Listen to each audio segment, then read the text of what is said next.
অতনুর কাছে সত্যিটা জানলো পরমা। তো বন্ধুরা, অনুরাগের ছোঁয়া আগামী পর্বে আপনারা দেখতে পাবেন যে এখানে হসপিটালে 40 লাখ টাকা লাগবে সুদীপার অপারেশন করতে, যেখানে রিতম সাহায্যের হাত এগিয়ে দেয়। প্রথমে না মানলেও পরে মেনে যায় আদিত্য এবং বলে যে এখন আমি মজবুর আছি, এখন কোনো উপায় নেই, তাই আমি টাকাটা নিচ্ছি, কিন্তু আমি পরে এই ঋণ শোধ করে দেবো।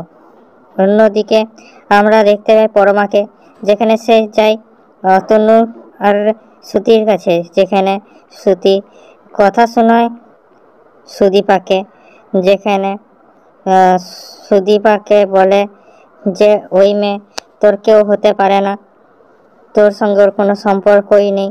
যেখানে পরমা বলে কি করে হতে পারে, আমি যখন ওকে প্রথমে দেখেছিলাম তখনই আমার আলাদা দুঃখ ফিল হয়েছিল, আর ওর সঙ্গে আমার আলাদাই মনে হয়।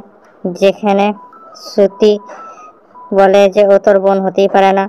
তখন পরমা অতনুকে প্রশ্ন করে যে তুমি বলো আসল সত্যিটা কি। তখন অতনু ভাবে যে তাহলে কি লকেটটা পেয়ে গিয়েছে পরমা, আর তাই হয় লকেটটা সামনে নামিয়ে দেয়।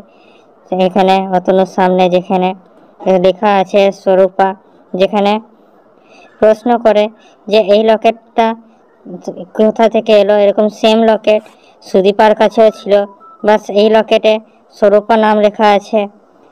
তখন অতনু বলে যে তুই ঠিকই ভাবছিস, তোদের মধ্যে রক্তের টান রয়েছে, আসলে তোরা দুজন জোড়া বোন ছিলিস, আর আমরা তোকে অ্যাডপ্ট করেছি, তোরই নাম স্বরূপা, কিন্তু আমরা তোকে পরমা নাম দিয়েছি।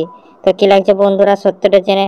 পরমা কি করবে বলুন আমাদের কমেন্টে। আমাদের ভিডিওটা লাইক করুন, আমাদের চ্যানেলটা সাবস্ক্রাইব করুন এরকম আরও আপডেটসের জন্যে।